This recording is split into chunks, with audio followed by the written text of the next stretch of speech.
Thank you everyone for joining today for our PACT Act webinar. I'm joined here by Amy Kirby, Caitlin Richards, and several other people with the VA. We're here to talk about everything PACT Act overview. But real quick, I'm gonna do a quick introduction on who we are.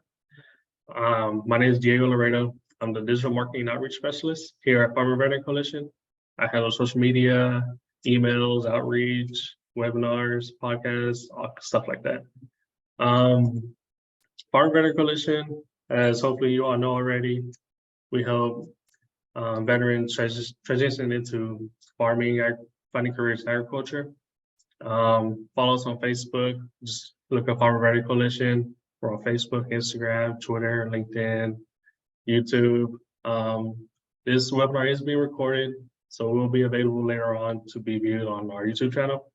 If you have any questions, you can call us at 855-FEC-FARM. I can put that in the chat, or email us at support@farmvetco.org. But without further ado, Amy, take it away. Thank you. Good afternoon, everybody. Again, my name is Amy Kirby. I am a veteran of the Wisconsin Army National Guard, and in my current position with VA, I oversee the business lines who provide benefits to veterans. For those of you here who are veterans, I just want to thank you for your service. For those of you here in support of a veteran, as a family member, survivor, caregiver, we want to extend our gratitude to you as well. We are proud to serve veterans every day, and I'm grateful to have the opportunity to come and talk with you all here at Farmer Veteran Coalition regarding the PACT Act. Just a couple housekeeping items before we get started. I have a great team here who's going to help me to address questions at the end, but please keep in mind we can't answer questions that are specific to individual claims, so don't put your Social Security number or VA claim number in the chat. But we will provide you contact information where you can reach out to VA directly for any specific questions regarding your individual claim. All right, let's get to it. Ooh. The full and formal title of the PACT Act is the Sergeant First Class Heath Robinson Promised to Address Comprehensive Toxics Act of 2022. So as you can hear, that's a bit of a mouthful, so we'll refer to it as the PACT Act from here on out. Sergeant Robinson, the namesake of the legislation, was a soldier in the Ohio National Guard who passed away in 2020 after a 3-year battle with lung cancer. He attributed his illness to burn pit exposure during his deployments to Iraq in 2006 and 2007. His wife, Danielle, and her mother, Susan, were staunch advocates for burn pit victims, and Mrs. Robinson actually stood next to President Biden when he signed this historic piece of legislation into law on August 10th of 2022. So I'm going to be mentioning this date several times throughout the presentation, and it's an important date to keep in mind. The PACT Act provides significant expansion of VA healthcare and benefits for veterans exposed to burn pits and other toxic substances, and it empowers VA to provide generations of veterans and their survivors with the care and benefits they've earned and deserve. Over the next 25 minutes or so, I'm going to tell you a little bit more about just how expansive this piece of legislation is and what it means for you. All right. On this slide, I'm going to highlight our main messages for the PACT Act, what it is, how it impacts veterans, and how we're managing it. Since we're going to get into the law and what it means for you, I'm not going to read this at you. We will be giving a copy of the presentation to our partners at Farmer Veteran Coalition, so you'll have this information available to you at your fingertips to reference back after the presentation. The most important things we want to draw your attention to here are that we're implementing the provisions of the PACT Act as soon as possible. Some of the aspects of the law are in place right now. We encourage veterans and survivors to file their claims now, and for veterans not yet enrolled in healthcare, we definitely encourage you to do it now. During the course of the presentation, we'll be providing additional information on how to go about doing that.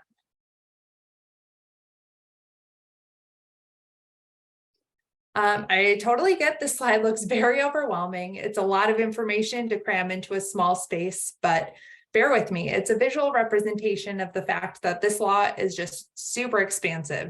It has 9 different titles that impact VA. Some impact benefits, others impact healthcare, and some impact both administrations. I'll give you a brief overview of each section of the PACT Act just to illustrate the reach of the law, and we'll dive more into some of these titles later on in the presentation. If you're following along on the slide, I'll start with the top of the left column going down and then move on over to the right. We'll get a lot more into Title I during the presentation, but this title expands healthcare eligibility to new groups of veterans. The bottom line up front is that some of you who may not have been eligible for healthcare before may be eligible now because of this legislation. Title II improves the decision-making process for presumptions of service connection based on toxic exposure. This title documents how VA will add new presumptive conditions and what process we have to follow. Title III requires us to work with the Department of Defense to identify groups of veterans who have been potentially exposed to different chemicals and toxins. We'll get more into details of the requirements of Title IV shortly, but this outlines the detail on new presumptives of service connection based on additional different locations and periods of service. Title V talks about the different kinds of research VA is doing on different exposures, including additional studies and the establishment of interagency working groups on toxic exposure research. Title VI just requires VA to train on the PACT Act, which we're doing anyways. It makes sure that we train our own employees and that we provide public resources. It also covers outreach, which we think is a super important part of PACT Act. Just like I'm doing here today, we at VA are actively reaching out to veterans and survivors to make sure that they know about this new law and what it can mean for them and their families. Title VII talks about medical facility leases and expanding VA's footprint to increase access to VA healthcare. Title VIII addresses the Camp Lejeune Justice Act, specially noted for actions by the court. This part of the PACT Act is not related to VA benefits as they pertain to toxic exposures, but it does allow for lawsuits for individuals exposed to contaminated water at Camp Lejeune. And finally, Title IX helps VA to improve our ability to hire and retain staff, including healthcare providers. So you can see just how complex this legislation is and how it touches so much of VA and really expands benefits and services for generations of veterans exposed to toxic substances. I want to take a minute just to identify some key components of the PACT Act. First, though, check out the QR code on the bottom right of your screen. You can use your smartphone to scan this code, and it'll take you directly to va.gov/PACT. For more information at any time, you can go to the QR code. You can type it into your computer. However you want to go about it, there is a lot of information out there.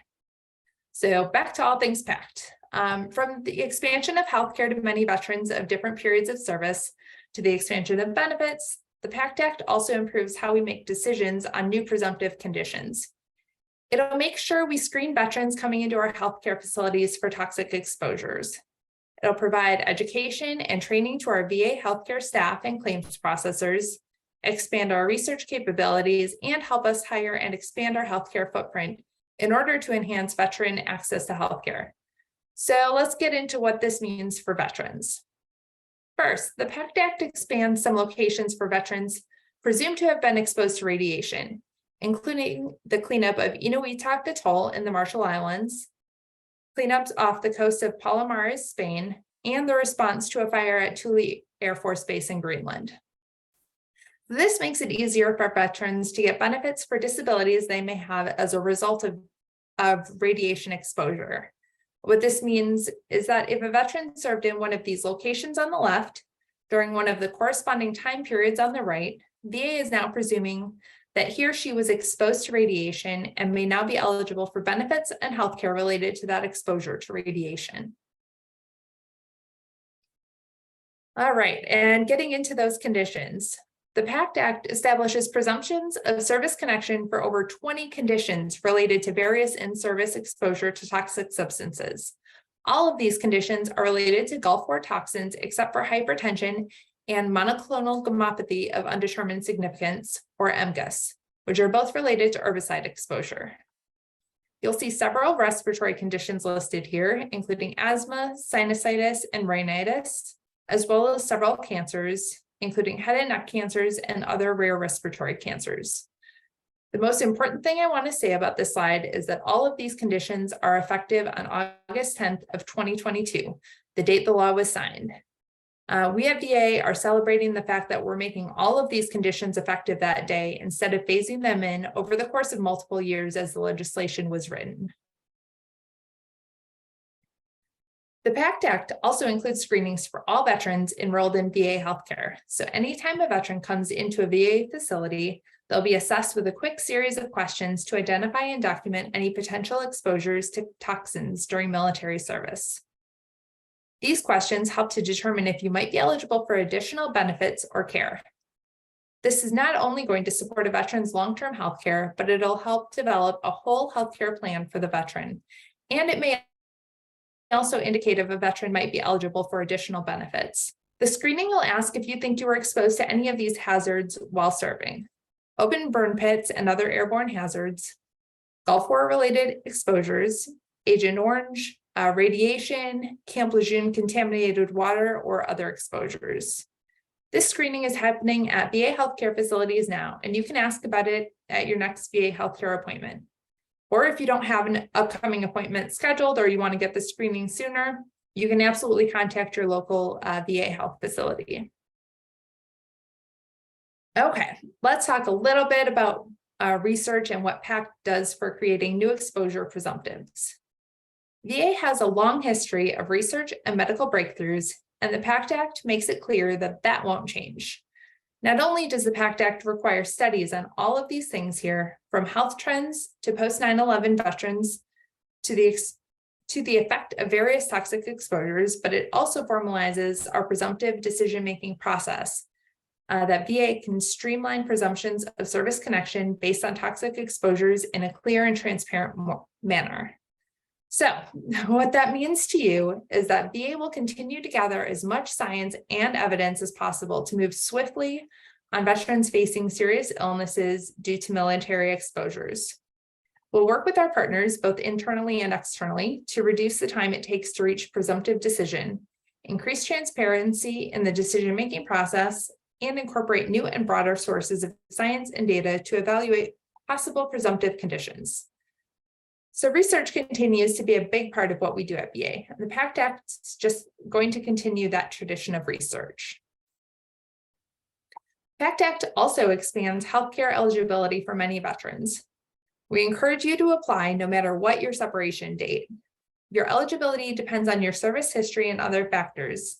Specifically, there's been expansions for Vietnam-era veterans with the PACT Act including new locations. So if you served on active duty in any of these locations during any of these time periods, you're now eligible to apply for VA healthcare. PACT Act also added 2 new medical conditions as presumptives for Vietnam-era veterans, including MGUS and hypertension. There's a special enrollment period for healthcare going on now for post 9/11 veterans from October 1st, 2022 through October 1st, 2023. We encourage you to enroll now so we can provide any care you need now or in the future. And remember, enrollment is always free. Next, we'll talk about Gulf War era and post 9/11 eligibility. If a veteran served in any of these locations and time periods, VA has determined they had exposure to burn pits or other toxins. And this is what we mean by saying you have a presumption of exposure. So back a couple slides ago, I showed you the over 20 additional conditions the PACT Act added as presumptions to toxic exposures. When VA establishes a presumption of service connection, VA is conceding that veterans who served in certain locations were exposed to certain toxins and specific disabilities are associated with that exposure. So what that means to you is that VA can grant benefits on a presumptive basis if the veteran provides evidence that they served in one of these locations and there's evidence of a disability associated with that exposure. So again, if you served in any of these locations on or after August 2nd, 1990, or any of these additional locations on the right, on or after September 11th, 2001, VA is conceding that you were exposed to toxic substances and you may be eligible for healthcare and benefits if you have one of these conditions that were talked about earlier. This also includes the airspace above any of these locations. The most important message we want to impart is that we at VA want veterans and survivors to apply now for PACT Act benefits. Because these conditions have already taken a serious toll on so many veterans and their families, the presumptions established in the PACT Act are effective as of August 10th, 2022, the date the bill was signed into law. As I mentioned, this date is coming up over and over throughout this presentation because it's a really important date to keep in mind. We really want veterans to file a claim now, so strongly encourage that you apply for benefits before August 10th of 2023 to lock in that earliest effective date. VA began processing these claims for presumption benefits for veterans and survivors on New Year's Day. We're excited to begin to deliver these benefits and care that veterans have earned and deserve. One thing I do want to briefly touch on is how veterans can protect themselves from fraud and keep their VA benefits safe. I know we've all seen the commercials on Camp Lejeune, and we're seeing an uptick of attorneys providing ads based on recent changes in law for toxic exposure benefit claims. So please, please, please keep in mind, share with any veteran friends or family you have. It will never cost you money to file a claim directly with VA. There are options for how you can file a claim, which is whatever you feel comfortable with. You can submit your application for VA benefits online at va.gov or in person at a regional office or with an accredited representative. There are no costs or hidden fees to apply. We really recommend that you do not sign a contract agreeing to pay an unauthorized company a fee to help with VA claims. There are accredited VSOs, agents, and attorneys that can help veterans who need assistance. And if we haven't yet, we will be providing a list in the chat feature here so that you can access that list of accredited representatives. Be cautious of companies claiming to be contacting veterans on behalf of VA. These companies may not be recognized with VA and may be trying to charge veterans illegal fees. Just be aware of your rights, be aware of those bad actors out there, and most importantly, please remember you are encouraged to file a claim directly with VA. Under the PACT Act, those same expansions of presumptives may extend to survivors of veterans who may have passed away from one of those conditions. Survivors of veterans may be eligible for benefits, including dependency and indemnity compensation, which is a service-connected death benefit, accrued benefits, survivor's pension, and burial benefits. Additional benefits which may be available to some survivors include benefits for education and training, VA-backed home loans, as well as healthcare through CHAMP VA. We encourage any survivors now eligible for survivors benefits based on a presumption of service connection to submit any supportive medical evidence along with their application for benefits. In addition, survivors should submit a copy of the veteran's death certificate showing the veteran's cause or causes of death. Again, the process to file with VA is the same. Survivors can submit their applications for VA benefits online by va.gov or in person at any regional office or with an accredited representative. So what happens if you've applied for benefits based on one of these conditions in the past and you think you're eligible now for benefits? Our message stays the same. We absolutely encourage you to file a claim. In fact, VA is reaching out by letter to veterans who were previously denied benefits for a PACT Act presumption. But that doesn't mean that you have to wait until you get a letter. You can apply now. And the most important thing to know here is if you've been previously denied, you do have to file again. You'll need to submit a supplemental claim using VA Form 20-0995. Again, you can file a claim online at va.gov or in person at any regional office or with an accredited representative. As we are wrapping up here, I just want to share some additional information on how to apply for healthcare. You have options to apply by going online, giving this number a call, or mailing a completed VA Form 10-10EZ to this address, or heading into your nearest VA medical center or clinic. So that is an overview of the PACT Act. I know I've shared a lot of information with you in a really short amount of time. We at VA are really excited about this piece of historic legislation, and we want to encourage all of you to check out more information on the PACT Act. As I mentioned, you'll receive all of these slides following the presentation. The big point that I want to reiterate is that if any of the information I shared today sounds like it may apply to you, we strongly encourage you to apply for VA disability and healthcare now, and especially before August 10th of 2023 to lock in your earliest effective date. Any veteran or survivor can learn more about the PACT Act by visiting the website through the QR code, or you can call 1-800-MY-VA-411. I'm going to go ahead and open it up for questions. Please keep in mind, we can't answer specific case-related questions, but we can help with general questions on the PACT Act. If you have a question related to your individual claim, we'll provide contact information so you can reach out to the VA directly. So with that, my team and I would love to answer whatever questions you may have. Thanks, Amy. Good afternoon, everyone. My name is Caitlin Richards. I also work for the Veterans Benefits Administration, and we so appreciate you joining us today. We have a couple questions coming in, and it looks like the first question coming up is directed, and I'll direct it to Mr. Stacy Eccles. I think he's here with us today from the Veterans Health Administration. Specifically, Stacy, the question is, are non-VA providers asking the same series of questions of veterans coming through the community care program? And is there a formal reporting requirement of that data back to the VA? Stacy, are you available to answer that one for us? Unfortunately, that's somewhat outside of my purview. That would be our integrated veterans care, but we can certainly take that question and get an answer for you. Yeah, and thank you for that question. We'll make sure we get an answer to respond back. Thanks, Stacy. All right, the next question we have, are we allowed to apply while we're still on active duty / not yet retired? So yes, you can apply for VA benefits. We have a couple of programs where you can apply where you are still on active duty. Primarily, if you are within, I believe it's 180 days is when you can start looking at filing for your benefits. We have a couple programs within, I think it's 180, it might be 120, and also within 90 days of filing for benefits, so that when you come off active duty, your first day off active duty, then we would start paying you for any benefits that you have.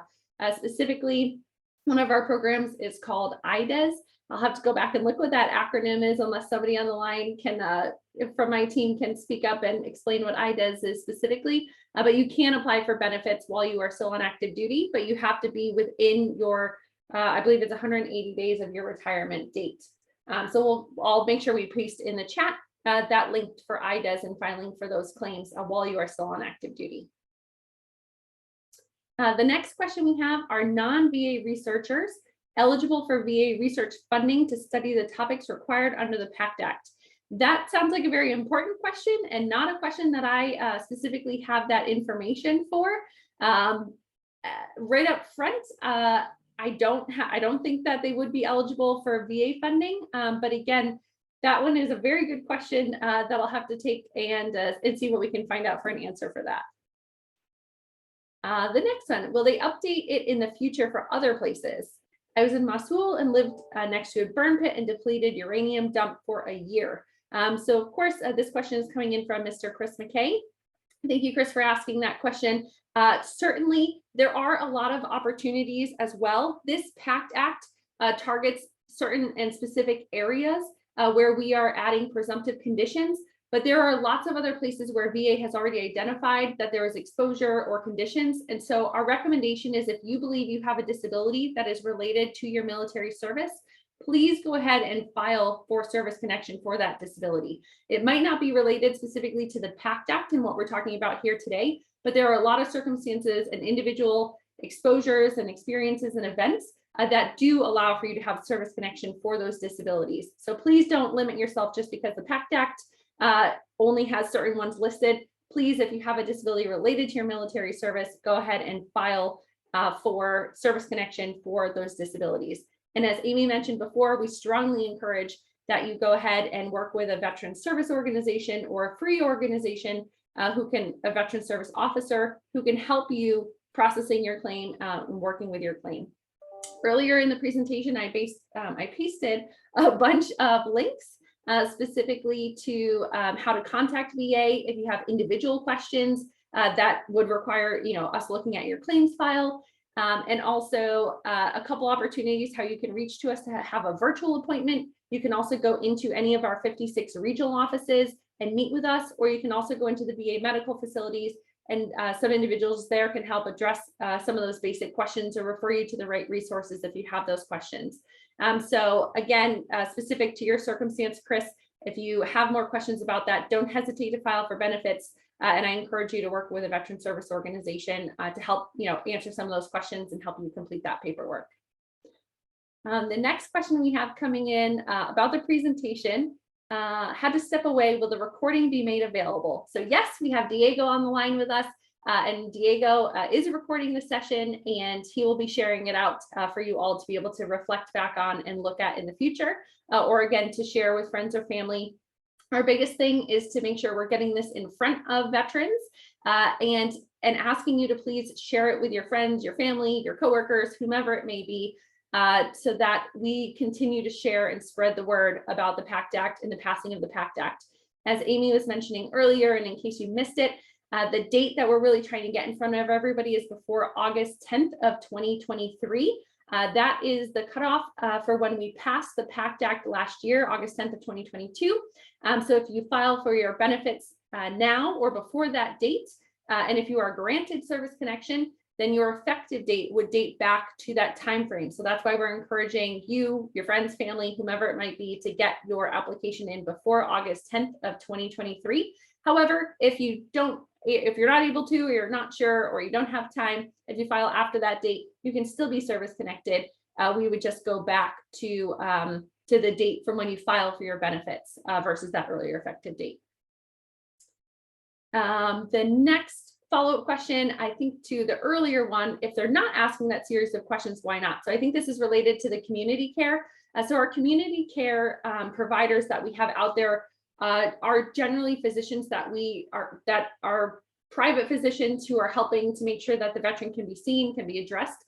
But we do always encourage, especially from the Veterans Benefits Administration side of the house, is making sure that when you go out and you see those community care providers and you're working with a physician, to get copies of your records yourself and be able to turn those into the VA. Of course, we have opportunities to go out and collect those records and collect that evidence on your behalf. And we do that through our duty to assist. But ultimately, if you have records, if you're seeing a private physician, if you're working through community care, ask for copies of your records as you're there and submit those back to VA to ensure that we have copies of those records as well. But that's a great question, Brian, and we'll see what we can do to make sure that if it is not being communicated, that we're making sure that we're screening as much as possible. But right now, again, we are encouraging working with the VA medical facilities, getting those appointments scheduled, and getting those screenings conducted as soon as possible. The next question coming in, so if claims were denied that are now presumptive, they have to file a supplemental claim, but will the effective date and the payment date be adjusted to the original file date? So that's a pretty specific question, and it depends on the circumstances and what it was for when it was passed, because our PACT Act was passed in August 10th of 2022, which is when when the new law was passed. Some of the effective dates, most of the effective dates will go back to that August date if they were previously filed, and depending on what part of when they were filed, there are some nuances where the date could go back, but for the most part, we are looking at that August 10th, 2022 effective date based off of when the law was passed, when these were determined to be presumptive conditions. What is the definition of chronic when speaking about sinusitis and rhinitis? So I can't remember if it was a conversation that I had today or someone else in talking about this briefing, but truly, I think the best answer, obviously, physicians are the best people who can answer what classifies it as chronic. VA does have criteria that talks about what makes an issue chronic sinusitis or chronic rhinitis. I would have to, honestly, I'd probably just pull it up on Google to get the official definition right up front, but it's going to be up to the physicians. When you file for a disability such as chronic sinusitis or chronic rhinitis, VA will send you for an examination to have you looked at, have your medical records reviewed to determine if you have a diagnosis of that disability. And truly, physicians are the only ones who can diagnose whether it is or isn't chronic. And I see Brian had followed up with how we can be in contact for the future. There's also, and I'm so sorry, I'm just scrolling through the questions as I'm getting down, and I see that Diego pasted where the recording will be posted. What if we are still 2 years away from retirement? Now it's coming in from Crystal. So Crystal, of course, as you get closer to retirement, you will be going through our transition assistance program, the TAP program. The TAP program is in collaboration with Department of Defense, Department of Labor, Veterans Administration, or Veterans Affairs. And during that TAP briefing, they will talk to you about filing for benefits, how you file for benefits. There is an entire day dedicated to answering all your questions about the VA, learning about our healthcare administration, our benefits administration, as well as our cemetery administration towards the future.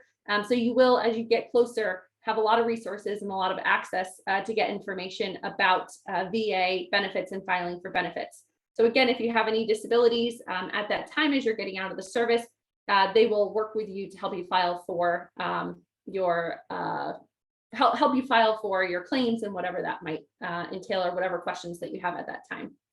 I think you're actually allowed to go to TAP briefings up to, I think it's up to 2 years, or maybe it's up to 1 full year out from your retirement. So I would encourage, Crystal, you reach out to your leadership and ask if there might be a TAP briefing that you could attend if you're curious to get more information earlier and in advance, or setting up an appointment with one of our benefits advisors at most of our military installations. The next question coming in from Dan. I spent time at Camp Lejeune several times for training during my enlistment, but was never stationed there.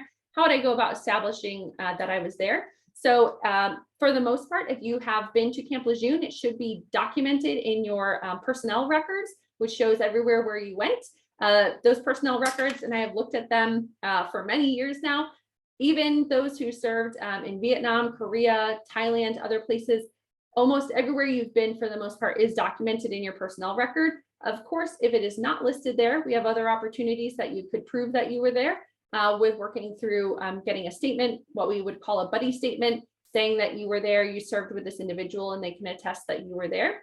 But for the most part, it should be listed in your personnel file. You can request copies of your own personnel file, but also if you'd like to look at it for a copy of yourself, but also the VA will request your personnel records so that we can go and review those on your behalf as well.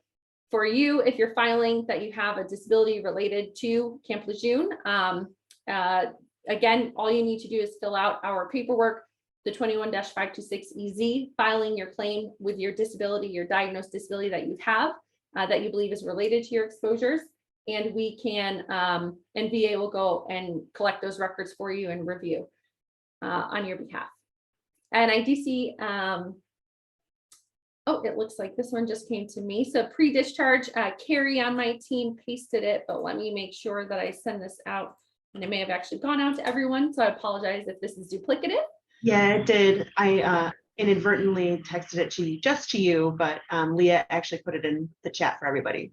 Perfect. Now everybody can learn all about pre-discharge and our IDES program. If you have anybody who is on active duty, getting close to retirement, and how to file for benefits before you get off active duty. Thanks, Carrie, for that.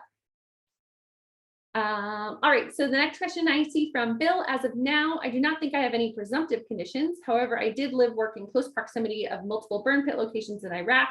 Should I register somehow in case I develop a condition after August 2023?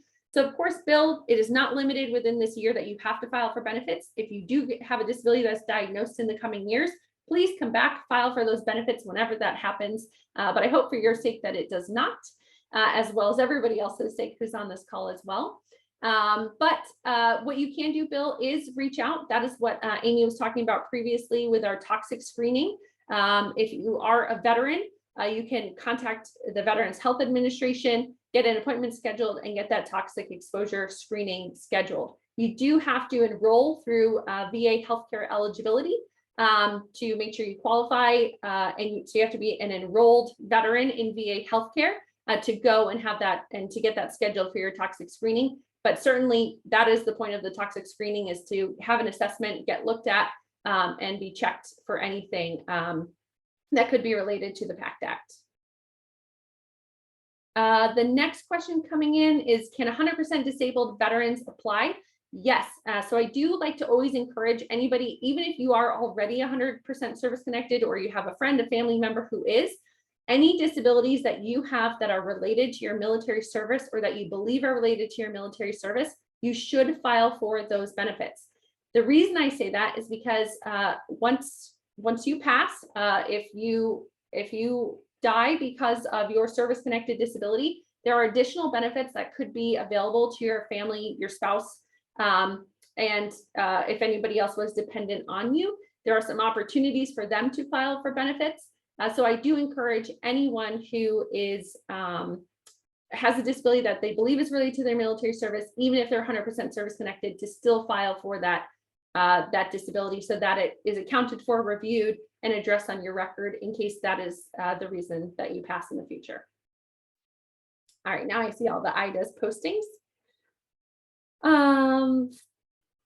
Okay, the next question is, Mosul is in Iraq. Iraq is on the list. Yes, Iraq is on the list. I'm sorry, I don't specifically know where Mosul is, but thank you for clarifying. Iraq is on the list. If you served in Iraq, then you would be covered through the PACT Act and having that exposure. And thanks for informing me of that specific area or territory, what it is.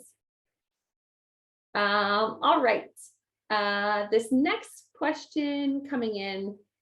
VA claims backlog. How do you anticipate this impacting veterans care at VA facilities? And just as importantly, how will it impact veterans who receive health care primarily through community care external to VA? So Brian's question coming in is talking about, we did anticipate, we knew when the PACT Act would get passed that we would have a drastic influx in claims being filed to VA. This was expected. In response to that, and in advance of it being formally passed, we started to plan out how we were going to hire, how many we needed to hire, and what we would need to be able to address all of these claims coming in. So the VA continues to staff up. If you know of anybody looking for positions, we have opportunities to work remotely, virtually from all different states, a couple other countries even, and are always looking to recruit good candidates to help come and serve veterans at the Veterans Benefits Administration and Department of Veterans Affairs. Specifically, we anticipate that we are going to get more veterans coming in. That's exactly why we passed this and worked with Congress to get this bill passed. And so we're working to just staff up to be able to accommodate and work with, to accommodate all the veterans who need to come in and address that additional any type of care that they might need. So this was expected, anticipated, and we are working to make sure we can make sure everybody is taken care of in the way that they should be.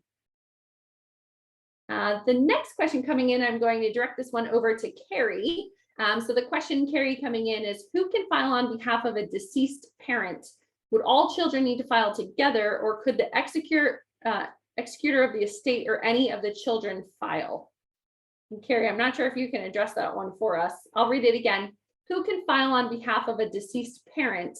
Would all children need to file together, or could the executor of the estate or any of the children file? I believe that we only need one application for a claim on behalf of a deceased parent, and VA, and as long as you list all of the children in the application, VA should be able to do the legwork to help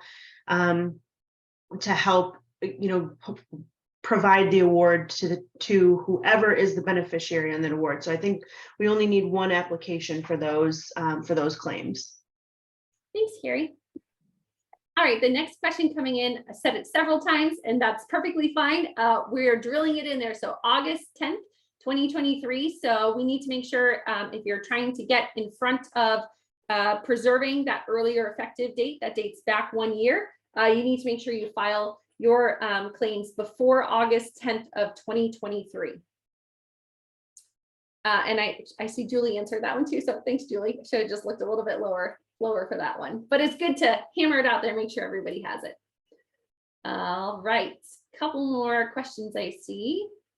This audience FBC may be one of your more rural audiences, the most likely to be enrolled in community care, residing more than an hour drive to the nearest VA. What advice do you have for those folks?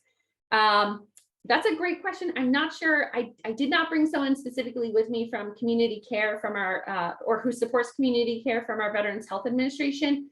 But Brian, I have that question, and I will do what I can to make sure the question that you posted previously that we get an answer for you. I'm so excited that we're actually reaching more of our rural veterans who live out there. It is one of our populations that we try to target those veterans who don't have direct access to VA care, or it takes a while to get over there. But I would just encourage anybody who is not enrolled in VA, first and foremost, our briefing deck has it here. I pasted some of the links. File with VA to be enrolled in VA healthcare. And thank you, Amy, for going back to that as well. Get enrolled in VA healthcare. And when you enroll, they can help answer those questions to get you connected with community care and address any of the issues or concerns that you might have with our community care program. And this will be on FEC YouTube channel. When can we expect to have it up? I want to share it with colleagues. Thank you so much for being willing to share it with your colleagues. That's a question for Diego. I'm not sure how quickly he'll have it posted, but you don't need the actual briefing officially. You have this information, you have the right information in the links that I posted in our chat. It has our fact sheet. It has all of our frequently asked questions. It has va.gov/PACT. And that is the right information to get you started and get everyone to the right place to get started with filing for their PACT benefits. But I'll defer to Diego if he has a response for how quickly he'll get it posted. Yes, Paul, so I will try to get it onto our YouTube channel by the end of this week or the beginning of next week. Right now, we're just super busy with a lot of things going on, but I'll do my best to get it on our YouTube channel by the end of this week. Thanks, Diego. I appreciate that. And I'll be sending everyone also like a copy of the presentation, that we have all the information ready for you right after this webinar. So expect an email soon after this, that we at least have the information with you there. Thank you so much. All right, the next question I'm going to defer to Stacey Eccles from the Veterans Health Administration. And Stacey, the question coming in, are there programs available to help transport rural veterans to VA clinic, hospital for enrollment steps? I think veterans can enroll virtually into VA healthcare, but I'm hoping you can address that or give us any other advice. Absolutely. We have, as you see, as displayed on the screen there, we have 4 modalities for applying to enrollment. We have an online modality. One of our easier ways to do it is pick up the phone and call 877-222-VETS, and they can take the application over the phone. Or you can have a paper application mailed to our offices in Atlanta, as well as walking in. As far as transportation to the various hospitals or to VA hospitals, we do have rural veteran transportation services available, and you can access those through va.gov.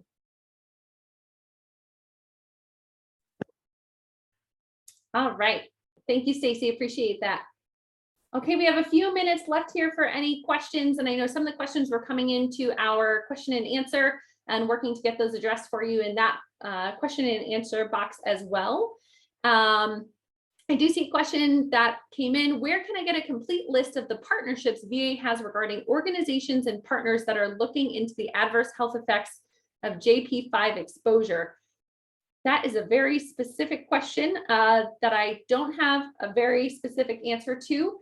And so I am going to just advise right up front, we do work with a bunch of different partners, a variety of different partners and organizations. From our health administration team, our benefits team gets involved in those. One of the biggest ones that we work with is the NASEM, the National Association for Science Engineering, and I'm forgetting the M. I don't work for them, so don't quote me on that one. But we do work with a ton of agencies, internal, external. We work with partners who raise information to us, to our attention, and VA with passing of the PACT Act we actually have been given some more opportunities to make additional conditions, presumptive conditions, that lets us make them presumptive a lot faster than we could have previously. So I don't have a complete list of the partnerships VA has related to the JP5 exposure, but related to any of the PACT information. Certainly, we've provided a lot of links for that today. And then if it's specific to JP5, you are welcome to, I encourage you to contact also, some of our veteran service organizations, or also contact VA directly, and we can work to try to find an answer towards that one for you as well. I see another question that came in. The PACT FAQ document on the VA website mentions that the Act authorizes 31 new medical facilities across the country. Are these new and to be constructed in the coming years, or existing facilities purchased by the VA? Thanks, Brian, for that question. Specifically, I work for the Veterans Benefits Administration, and so I will have to look back on what those new medical facilities and what that looks like if they're purchasing new ones or building out new ones for that. But I will ask Stacy, maybe he has a little bit of insight that he might be able to share, but I'm not sure if Stacy would know that one either. Do you have anything to add, Stacy, for the PACT FAQ talking about authorizing 31 new medical facilities across the country? Same here. We nothing further to add at this point. Okay. Thanks, Stacy.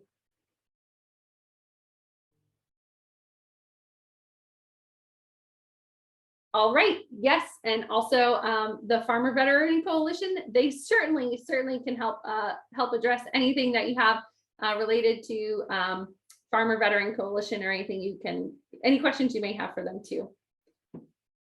We have about 10 minutes left for any other outstanding or remaining questions. Is there anything out there while you have us available today?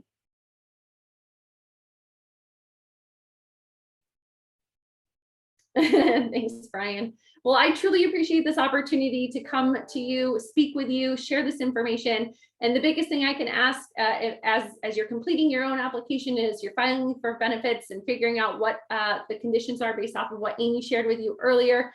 Please also share this with your friends, your family, your coworkers, your neighbor, whomever it is that you know as a fellow veteran, whomever you served with, and make sure that they're coming out and learning through the PACT material, trying to find what they can, so that they can contact VA if they have any questions and file for their benefits. We have lots of resources, lots of information out there, lots of opportunities to meet with individuals who are specialized, are trained to be able to answer your questions through contacting us by phone, coming into our regional offices, coming into our VA medical centers, and we can certainly help you apply for benefits, apply for healthcare eligibility, and come in and start working with the VA. So thank you again so much to the Farmer Veteran Coalition for bringing us in today, and please share this as widely as you can.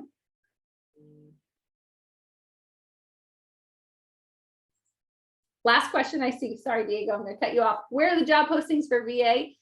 USA Jobs is where we have our job postings for VA. Strongly encourage if you have any interest working for us. Veterans Benefits Administration, over 56% of our workforce are veterans. And so those people who are here working on claims, working on processing claims and all of the benefits that we issue to veterans, a lot of our population are veterans or spouses or directly connected to veterans. And so we serve with a lot of passion as we are working on claims and working to deliver the benefits. And thank you, Carrie, for posting that too. All right, Diego, back to you, and thanks again, everyone. Yes, so we only got a few more minutes left. So thank you, Kaylin, Amy, everyone else, especially Kaylin, for those questions. They came by really quickly, so they did a great job. Again, I'll be sending out an email soon, hopefully by the end of today, with the presentation and with more information. I'll include a QR code as well. That way it's easy for people to access. So I'll send it to everyone. That way you guys have it with you. Please share it with anyone that you think needs it. Even if you don't know if they need to share it with them. I'll try to have a YouTube channel with the video either by the end of this week or by the beginning of next week. And if you have any questions, feel free to send us an email, support@farmvetco.org, and we can forward that to Caitlin, Amy, whoever that we think can answer those questions, or call us at 855-FEC-FARM. And Caitlin, if you have anything else, then I'll wrap it up. No, thank you again for this chance. I will say, just to put it out there, we gave lots of resources for those individual questions that we pasted in the chat, and also I'll make sure Diego has a listing of those too when he shares this out. So we're absolutely here to help and support, but the fastest way for you to get answers to your individual questions is working through those resources that we provided. Our 1-800, we have a couple 1-800 numbers that you could reach us at, one specifically that can work towards PACT stuff. And then again, our regional offices and some opportunities to schedule virtual or in-person appointments with our public contact teams. So please, I encourage you to reach out to those resources that we have out there. But of course, we're happy to assist in any way that we can. Thanks again, everyone. All right. Thank you, everyone. Thank you for joining. Hope you have a great day. And again, thank you for your service.